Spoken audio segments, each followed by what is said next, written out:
So, welcome to today's crisis management webinar from Insignia. My name is Jonathan Hemus, the Managing Director of Insignia, and thank you all so much for joining us for this session. Today, over the next 45 to 60 minutes, we're going to take a look at developing a crisis management plan that works effectively under pressure. And we're going to have a little bit of a look behind the scenes to evaluate and understand why sometimes crisis management plans appear not to work before moving on to some of the key principles to ensure that your plan does work under the pressure of a major incident. As we go through this session, please do feel free to ask questions. If you can do so by entering your question in the question or chat box, which you should see in your control panel on the right-hand side, and we will take and deal with as many of those questions as possible at the end of the session. Quick introduction to Insignia. I know a number of you have been on these webinars before, but for anybody who's joining us for the first time, my name is Jonathan Hemus. As I say, I'm the Managing Director of Insignia. We are a crisis management consultancy helping organisations to plan, train, rehearse, and sometimes handle the worst day of their lives. And on today's call, we've got a really wide range of organisations, which just goes to show that crisis management and the ever-present risk of something untoward happening can affect all of us. We've got telecoms companies, outsourcing, packaging, financial services, healthcare, charity, oil, aerospace. So crisis management is something clearly that is relevant to all sectors and all kinds of organisations. So, as promised, let's have a quick look at what we sometimes observe as organisations are attempting to respond effectively to a crisis situation.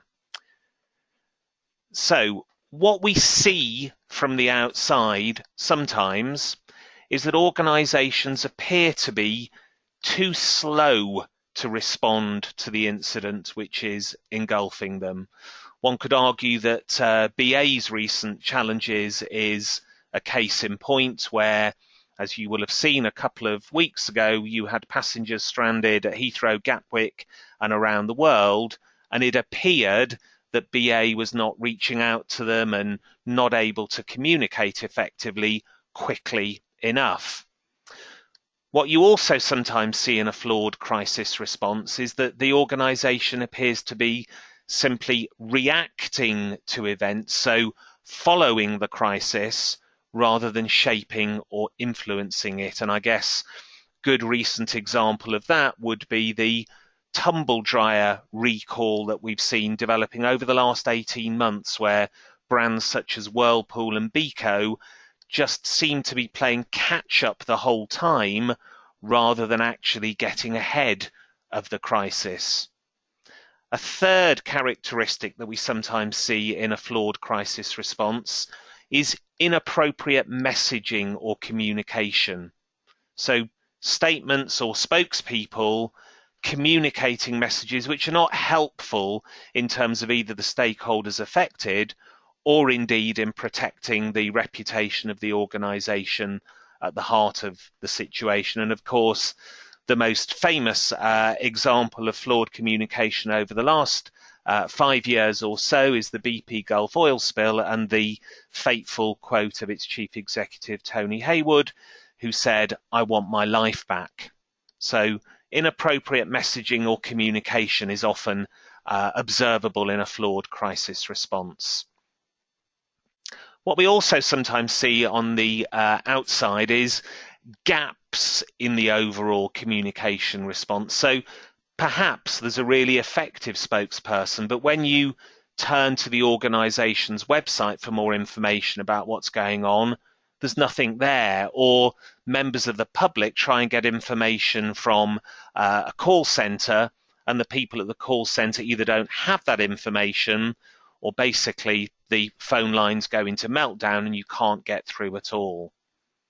The final characteristic that is sometimes observed in a flawed crisis response is a disorganized, confused, or contradictory response. So perhaps head office in New York says one thing and the regional team in London says something different. It portrays the organization as not being on top of the situation and almost literally the left hand not knowing what the right hand is doing. And again, if we look at very recent crises, one of the most commented on examples of the last couple of months, of course, is the United Airlines situation, whereby the passenger was reaccommodated in a rather assertive manner. What were some of the characteristics we saw there? Well, a delayed response from United Airlines in terms of responding to the incident when it first emerged. We saw those unhelpful, inappropriate messages being communicated in the initial statement. Phrases like deplaning and reaccommodation just don't cut it when you're talking about a very human event which has occurred.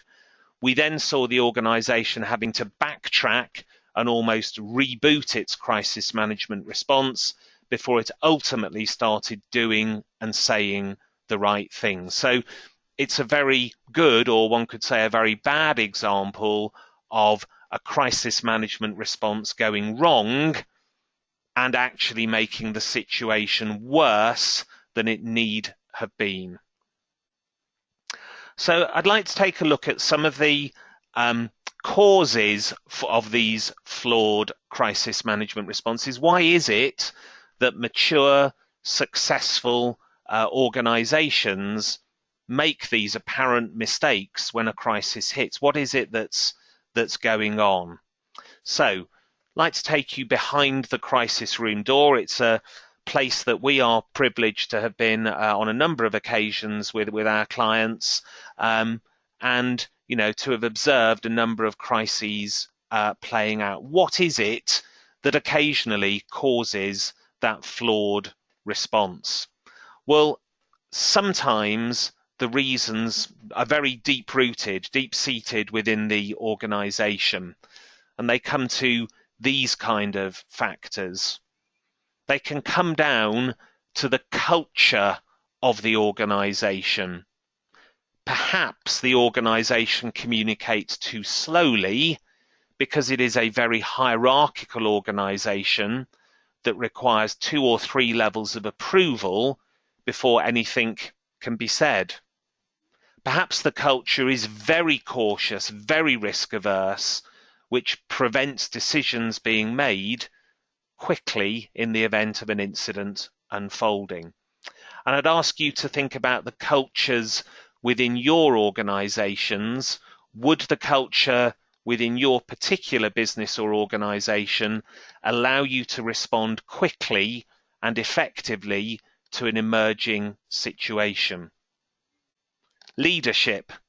Lots of things in business and other organizations come down to leadership.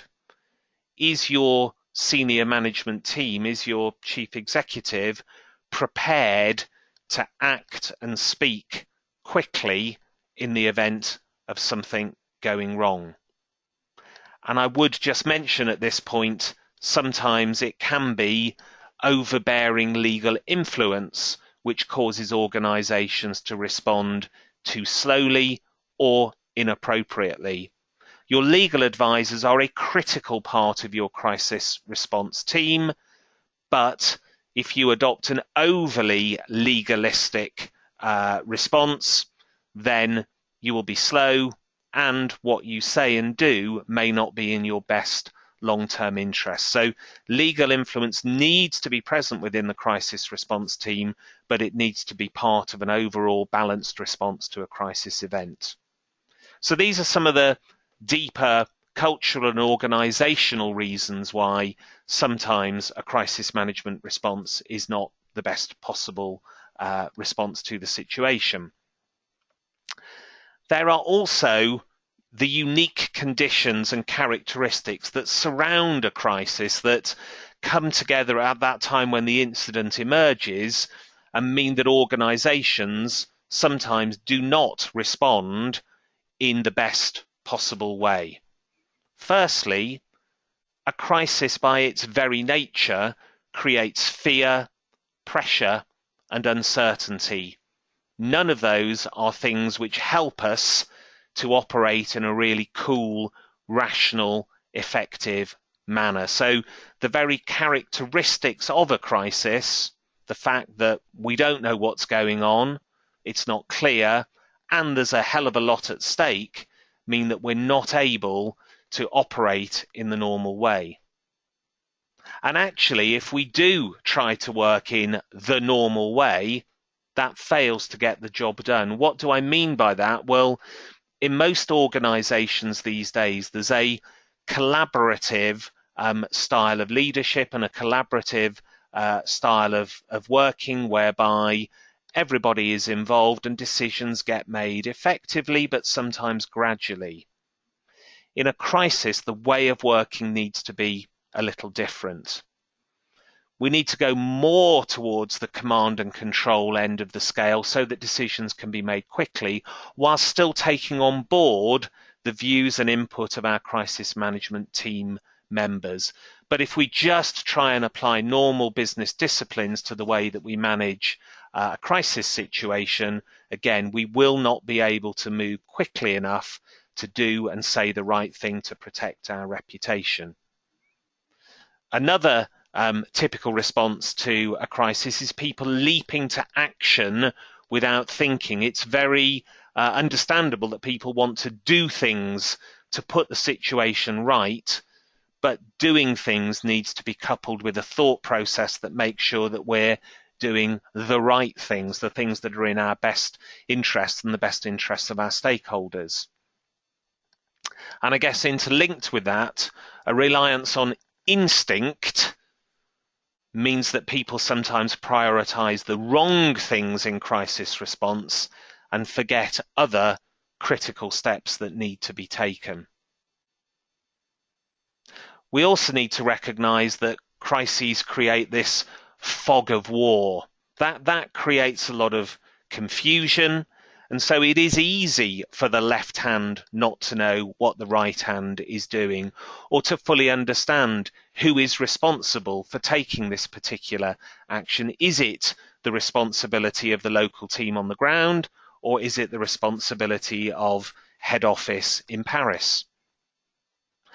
And what also happens in the heat of a crisis is all of a sudden the team comes together and find that actually the very people or tools or resources that they need to deal with this situation are not available to them. So they are trying to respond with one arm tied behind their back.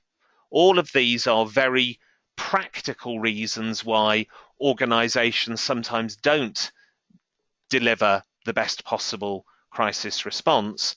And they are, of course, all critical reasons why it's important to get your crisis management planning done before the event, rather than having to try to juggle and firefight when you are in the middle of the crisis itself. So, what does that mean in practice? What can you do in terms of your crisis management planning, and how can that be deployed to the best effect? Well, first of all, I just need to perhaps disabuse you of some preconceptions and be very clear about what a crisis management plan is not. It is not and should not be a step-by-step instruction manual for every conceivable scenario that you might find yourself confronted with. For one reason, it'll simply be too long, and for another, what happens if it's the 98th scenario that actually hits your organization and you've only mapped out the response to the first 97? So do not expect and do not develop a crisis management plan which is literally step-by-step instructions for every conceivable scenario that you can think up. Secondly, a crisis management plan is not a completely inflexible rule book. It provides guidelines and a framework, but every situation is different and every response to a situation will be different. Therefore, your crisis management plan should not be viewed as tablets of stone. And most important of all of these 3 points here, a crisis management plan is not a replacement for judgment and decision making. Crisis management ultimately comes down to the skills, abilities, and decision making of people. The crisis management plan is there to help you make those decisions and judgments quickly and effectively. It is not there to make the decisions for you.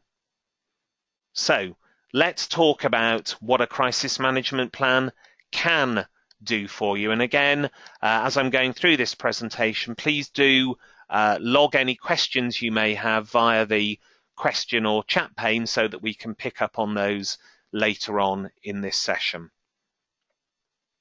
So, what should be the purpose and what are the benefits of a well-conceived, well-developed crisis management plan? Crucially, an effective crisis management plan will set you off on the right track, and that is so important. I'm sure everybody on this webinar fully recognizes the speed with which crises can emerge and escalate these days. We know that that has been fueled by social media, and we know that the first hour of a crisis is a very critical moment in time. And so actually making good decisions early and setting off on the right track right at the beginning of the situation gives you an enormous head start and breeds confidence both within the organization and starts to breed confidence outside of the organization. Building on that, your crisis management plan should enable you to get the first 24 hours right. In our experience, once you are through that first 24 hours, patterns tend to emerge and the team establishes a rhythm of working. And whilst you'll still be using the mechanisms and materials from within your plan, actually the team will have established its natural rhythm and processes beyond the first 24 hours. So if your plan is successful in getting you through those first 24 hours, in many ways it has done its job. A crisis management plan helps you to prioritize and focus on the most important areas. You will have all of this information zooming around your head and all of these different thoughts about what you could or should be doing. A good crisis management plan will help you to prioritize and focus on the most important things to do first. It will also help you to avoid omissions or oversights. It will help you to avoid forgetting that one critical thing that you should have done. So a good crisis management plan acts as a safety net to prevent you missing anything important. It enables you to deploy scarce resources effectively. You will never have as much resource as you would ideally like in a crisis, and as those of you who've been involved in crisis management will know, the very person or people you want on that particular day is never available to you. But actually by through the plan, thinking ahead of time who would be responsible for what, and having those people at your fingertips to call upon in a crisis means that you can make best use of the expertise and capabilities within your organizations. An effective crisis management plan will help you to make good decisions quickly. Again, one of the critical things to avoid in a crisis is not making decisions.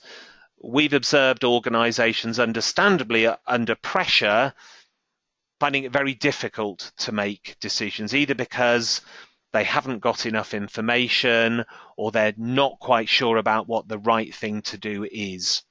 It's never easy making decisions in a crisis, but the worst thing is making no decisions at all. And a good crisis management plan will give you the tools and the framework to make those good decisions quickly. I guess the bottom line is a crisis management plan gives you sound and reliable processes at a time of great uncertainty and pressure. It gives you a framework that you can rely upon when madness is surrounding you and you're under enormous pressure. So I'm going to move on to some of the key steps that you should take before you start to actually draft your plan. So I know we have some very senior managers on this call, and that's great because it demonstrates your commitment to this subject, but I would suggest that in all organizations you need to get senior management buy-in, endorsement and leadership if your crisis management plan is to have the traction and the level of importance that it deserves. Secondly, I think it's really important that you are very clear on the plan's scope and purpose. In other words, what is this plan designed to do? For example, is this a holistic crisis management plan, or is it focusing specifically and only on crisis communication? Or for example, is this your entire crisis management framework, including the steps and processes that you would take before a crisis, or is this very specifically the document that you will use when the crisis happens? But being very clear on what the plan scope and purpose is will help to ensure that it is a sharp, well-targeted and focused document that works well under pressure. Interrelated with that, it's very important to be clear on the place of the crisis management plan within your overall risk management ecosystem. What do I mean by that? Well, what I mean by that is you will probably, depending on the kind of organization that you are, you may have emergency response plans, you may have business continuity plans, you may have product recall plans. And it's important to understand where the crisis management plan fits in with all of these other interrelated plans and processes that you have within your organization. Why is it important? Well, it comes back to this point we touched on earlier on about avoiding confusion in response to the crisis. We need to know which plan is for what, and to ensure that all of those plans within your organization are appropriately aligned and synchronized. Two other critical steps that I would recommend you undertake before drafting your plan: map out your risks. I've talked earlier about not having a checklist for all 999 potential scenarios, but you do need to understand what the most likely risks are to affect your organization, and they will depend upon what line of business you're in.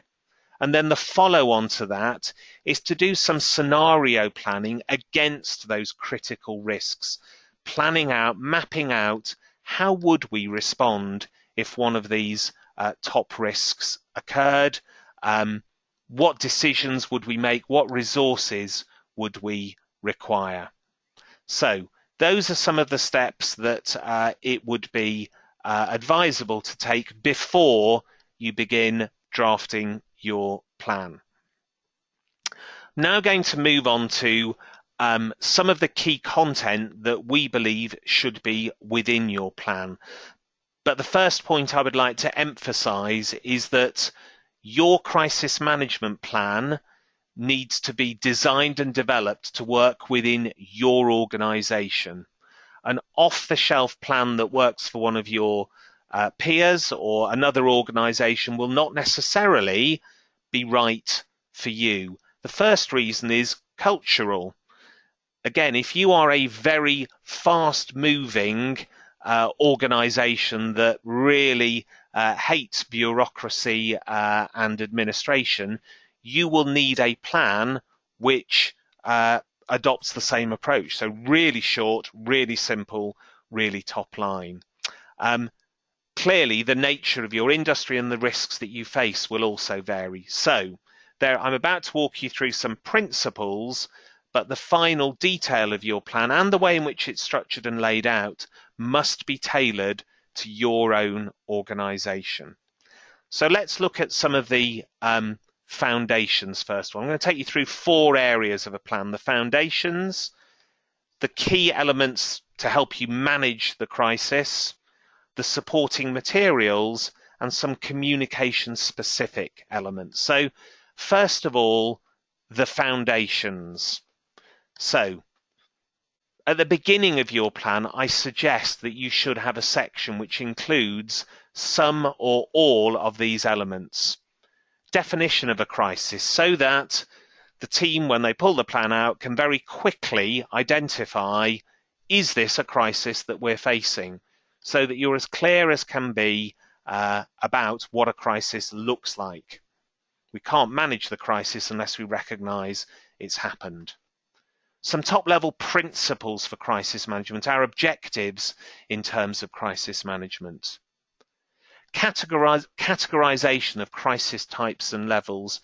A number of organizations with whom we work have different levels of crisis, sometimes graded, red, amber, green, sometimes 1, 2, 3, in terms of their level of severity or in terms of the type of crisis that they are.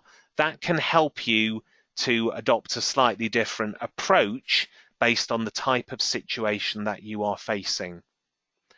Guidance on who manages what. This is absolutely essential.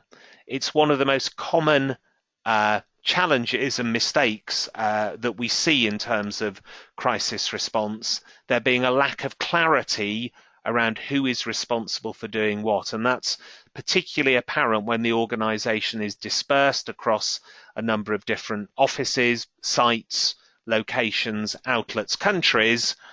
Actually making sure that everybody in the organization knows who is responsible for doing what is a critical first step in terms of getting crisis management right. Team contact details so that you can be reached quickly and easily in a crisis. And then finally, as part of these foundation elements, how the plan and how the team will be activated in the event of a crisis emerging. So these are all of the building blocks, the fundamentals of crisis management, and really they take you to the point at which you've got the right people around the table quickly in order to be able to manage the crisis itself. So these are the foundation elements. What you then have are the key checklists and resources which enable you to manage a crisis. They should always be as clear and as simple as possible and will typically contain some or all of these elements.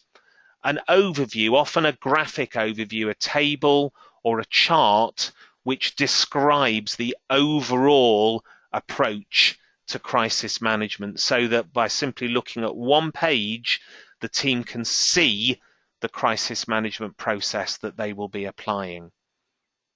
The crisis management team meeting agenda is a really important and useful resource. One of the pitfalls to avoid in a crisis is long and unstructured meetings, which can end up without decisions having been made or actions clearly determined and assigned. By having a standing crisis management team agenda, you have a structure and a process for hammering out those decisions and actions to enable the organization to move forward. A first hour action checklist. We talked earlier on about getting that first 60 minutes right and having a very clear, very simple checklist of the things that must be achieved within that first hour is a really helpful prompt to set you off on the right track. That then should be supplemented by role-specific action checklists. So for all of the roles within your team, these are the tasks and actions which should be completed, whether you are the spokesperson, whether you're the crisis team leader, or whether you are the logist. These are the things that I need to be doing as this crisis plays out. And also, critically, to come at the end of the crisis, there needs to be a crisis review process. Once the dust has settled and the situation has been resolved, it's important to have a clear process for reviewing what happened, what went well, what could be improved, what learnings are we going to act upon to make our future crisis management response even better, or ideally to prevent the next crisis happening in the first place. So behind those 5 bullet points are a lot of detail, but given we only have an hour to get through this, I'm going to move on to the next section, which is the supporting materials. What you want at your fingertips in a crisis management plan are all of the resources and guidance to help you manage that situation quickly, effectively, and with the minimum of fuss. So a range of forms and templates, for example, a checklist to help you gather information. How-to guides at a really simple level. How do we initiate a video conference? So many organizations get into the crisis team room. They want to set up a video conference with headquarters in another country. And then because we've got the most senior people in that room together, they don't know how to set up a video conference. So really clear, user-friendly how-to guides to complete some of the key tasks required within a crisis management team. Contact details. It should go without saying, but it's still the case that many organizations turn to their crisis management plan in the heat of battle and find they don't have the details that they require. Details of people on the team, details of colleagues beyond the team who we may need to communicate with during a situation. Stakeholders, who are all of the people you may need to communicate with in the event of a crisis, and partners and suppliers, who are the agencies, consultancies, suppliers that you may need to reach in the event of a crisis. And that's everything from your legal advisors right through to the local pizza outlet to make sure that your crisis management team is fed and watered. Crucially, those contact details need to be reviewed, checked, and brought up to date on a regular basis. I'm going to have a quick sip of water before moving on to the next slide.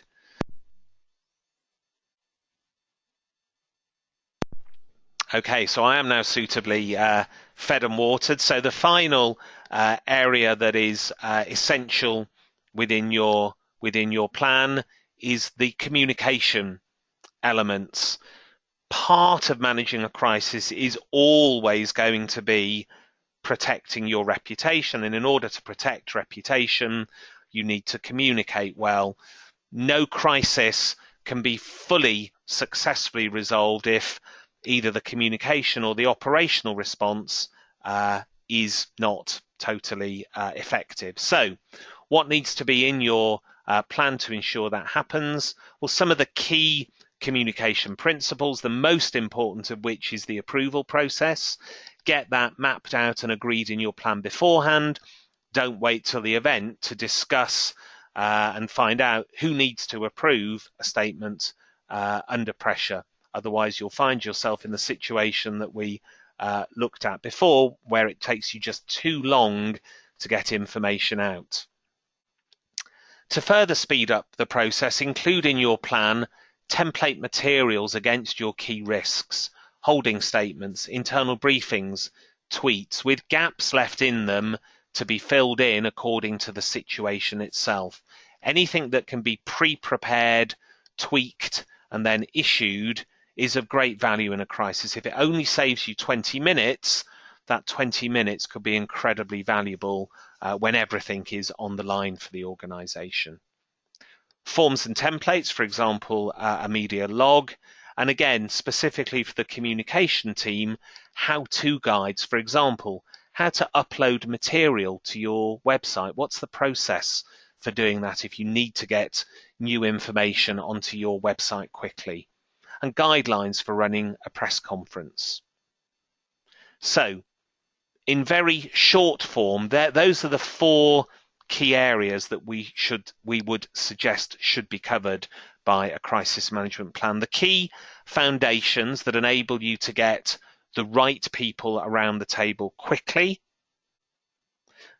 The core checklists as to how to manage a crisis, things like the crisis management team agenda, the first action checklist and the checklists for individual team members, the supporting materials, the bits and pieces which help you to actually enact your response, things like the how to set up a video conference and the contact details for key stakeholders, and then your communication guidelines and materials to make sure that as well as being able to respond effectively operationally, that you're also able to mount a quick and effective communication response.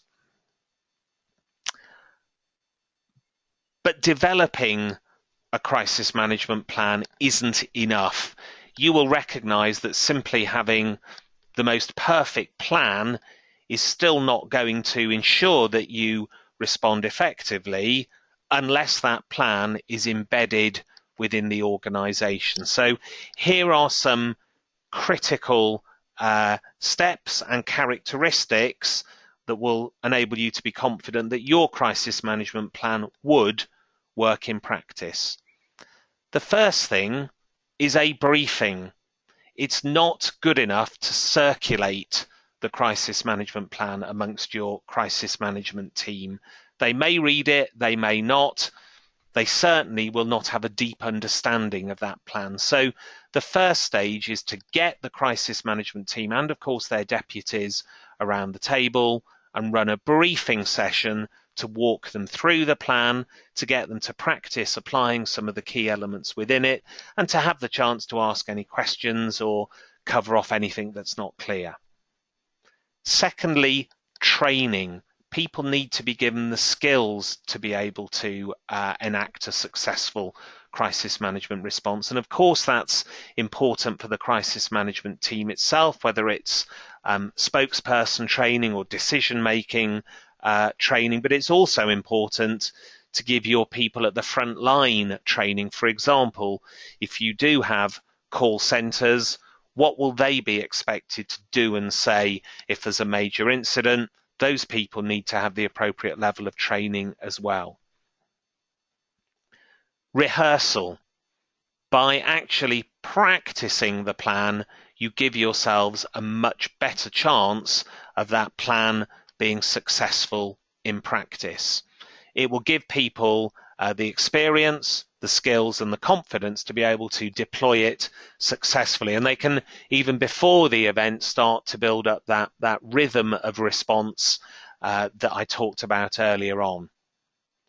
What's also really important is to continually learn. You will have close calls. You may even have real incidents, and if you're running exercises, you will certainly have learnings from them. What is important is that your crisis management plan is a living document, and that the learnings you take from real incidents and from your exercising are reflected back into your plan to make sure that it has the best possible chance of being successful in a real incident. Okay, at that point again, I would just encourage you again to send through any questions, which we'll cover at the end of this session. We have just under 20 minutes to go, so I'm moving on to the final 5 minutes of the presentation itself before moving on to your questions. So I guess at the start of this presentation, I flagged up some of the characteristics of a ineffective crisis management response and touched on a couple of examples that we might have observed over recent weeks or months.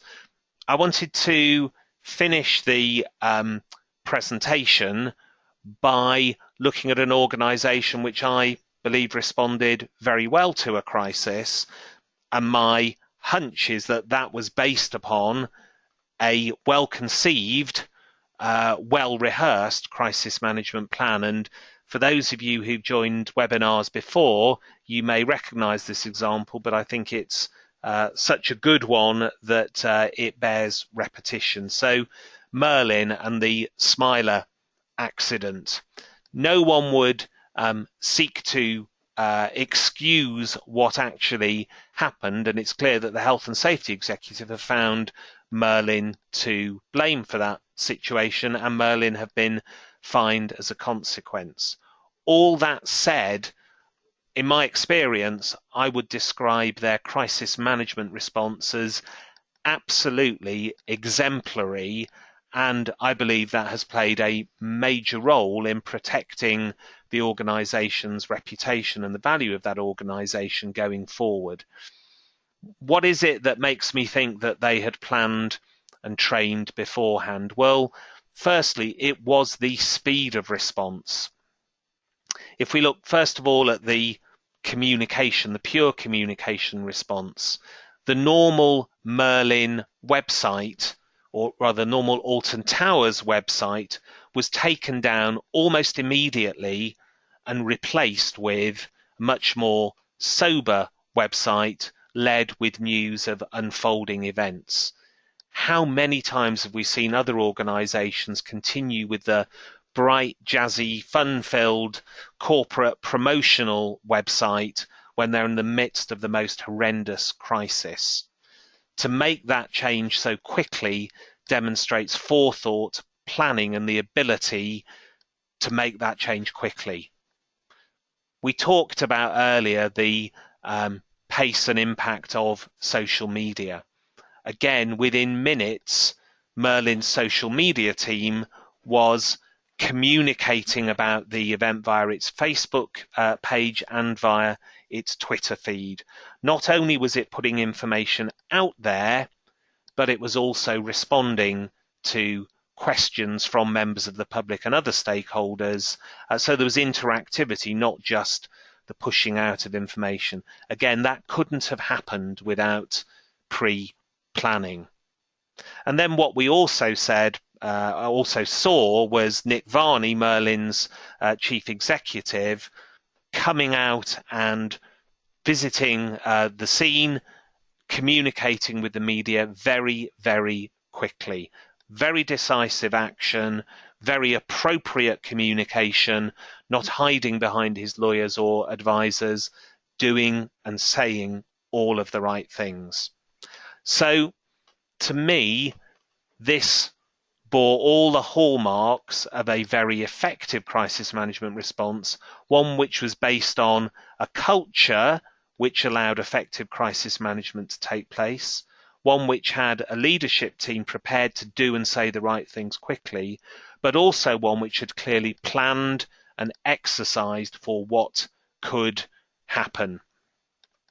I think it's therefore no surprise that Merlin has recovered all of the value that it lost in the days immediately after that crisis. The blue line, what was the lower line, is Merlin's share price from the time of the incident through to just last month.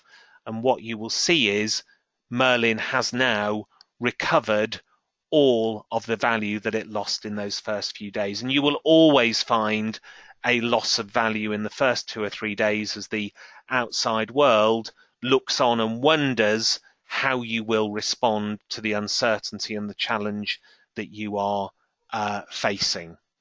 So I'm now going to move on to questions. I see that we already have 2 or 3 of them. So we will deal with as many of those as we can. So starting from the top, how do you avoid overestimating when a crisis is a crisis and avoid the risk of creating one by overreacting or drawing more attention to it? So, good question, and I'll give you 2 or 3 thoughts in response.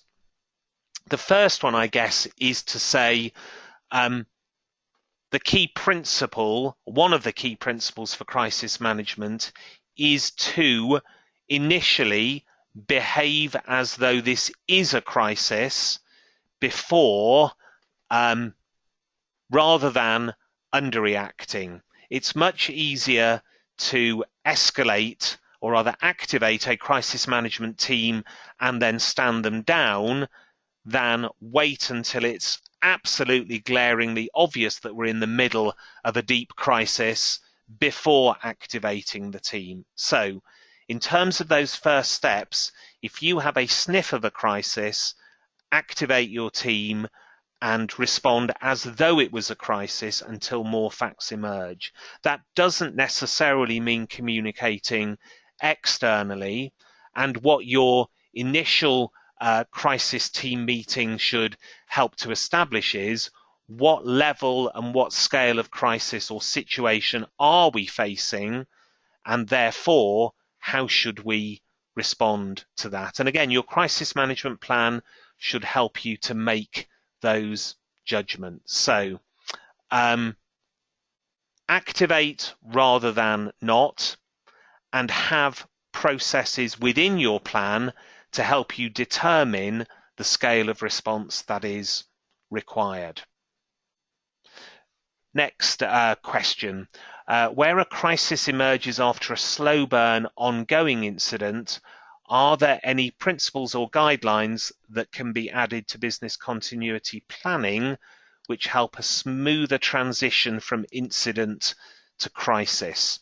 So I'll try and give you the best answer I can to that question. So my first observation on that would be slow burn situations are among the most challenging and sometimes the most damaging of all. And the reason for that is because they are slow burn, it's very easy for the organization not to recognize that a slow burn issue has turned into a crisis. So as a side point in response to this situation, I would be encouraging you to have triggers identified as you navigate this slow burn issue, triggers which indicate that this is no longer a low level issue, but one which has escalated into a proper crisis.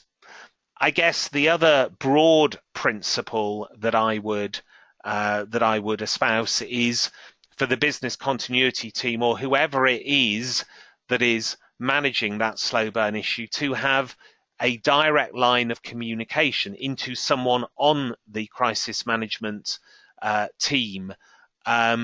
It's important that someone on that crisis management team is aware of that issue as it hopefully burns slowly and hopefully smoulders out, but so that there is already line of sight within that crisis management team even before the team is fully activated. So I guess my key piece of advice was be very wary of these slow burn situations, constantly check that we haven't yet reached the point at which we do need to activate, and keep your crisis management team, or at least a couple of key members of it, appraised of what the situation is. Next question. How do you ensure you have enough resource when you don't know when a crisis is going to happen? What about staff holidays, sickness, etc.? Another great question. Clearly, you cannot have all of the resource that you would ideally want in a crisis available to you all of the time. Otherwise, you would be severely overstaffed. What you do need to plan for is a minimum level of resourcing that you would require, and then also identify how you could quickly upweight or increase that level of resource should a crisis occur. So make sure that you have a crisis management team, make sure that you have deputies, make sure that you have the appropriate communication resources in place. But then do map out how can we add to that, whether that is by, on the communication side, bringing in consultancy or agency support to help you deal with the social media and media avalanche that would otherwise engulf you. You know, look at ways that you can increase the amount of people in your call center. Look at ways at how peers within the industry could actually help you. Have a reciprocal arrangement whereby you would provide resources to help them in a crisis and vice versa. So agree and always have in place that minimum level of resource, and find ways with service level agreements of ramping that up quickly should the worst happen.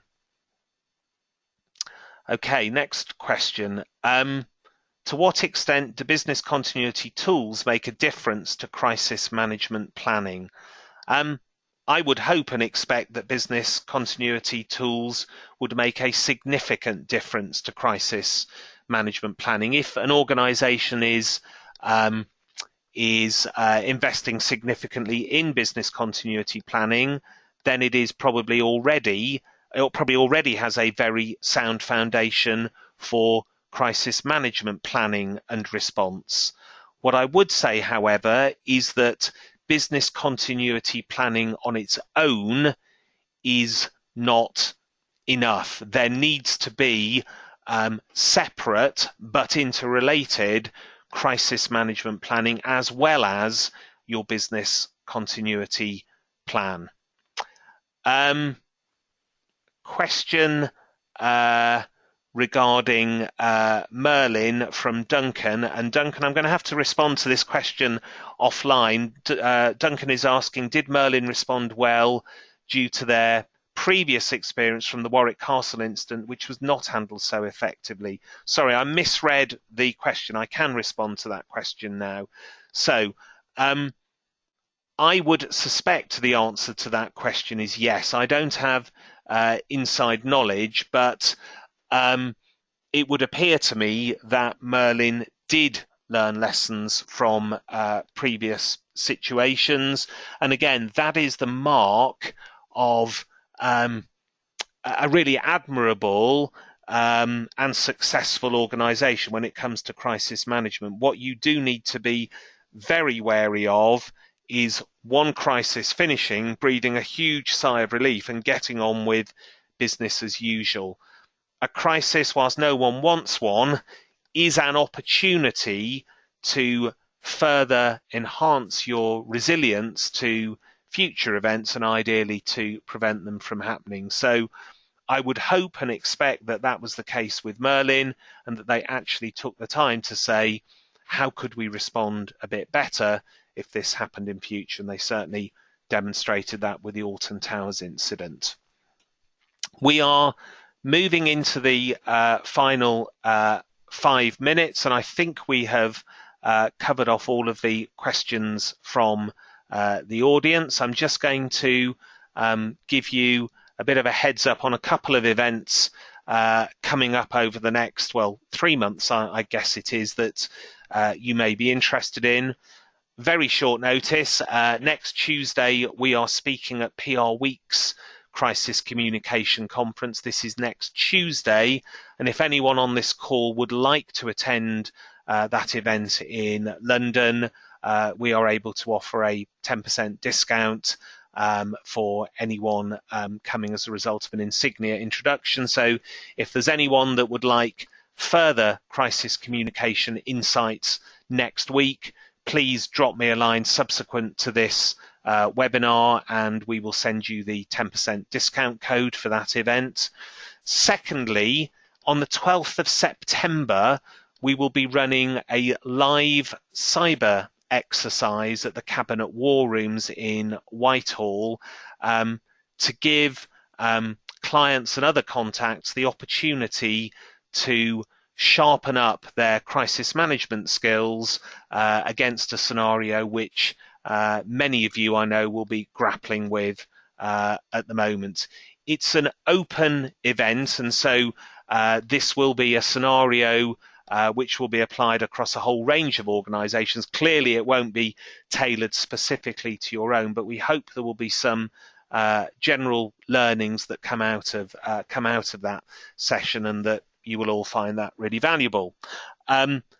This is an event where space will be limited, and that's not just a marketing term in this particular instance. Genuinely, there will only be space for a certain number of people to attend that event. So we'll be sending out follow-up emails following this webinar, and if you are interested in the 12th of September Cabinet War Room exercise, if you could drop us a line back, we'll make sure you get on the priority list for attending that event in September. We will be holding another webinar between now and September. More details of that in the next month or so, and formal invitations to the Cabinet War Rooms exercise also being issued in July.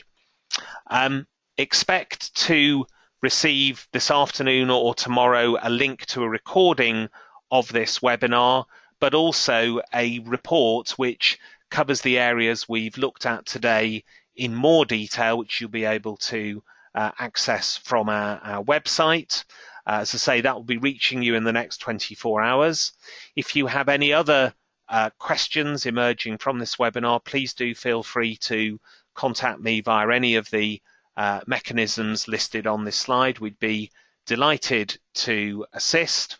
I hope that you've enjoyed and found this session interesting, and we very much look forward to meeting and talking with you at either our next webinar or maybe at the Cabinet War Rooms in September. Thank you all very, very much, and I wish you a crisis-free afternoon. Thank you.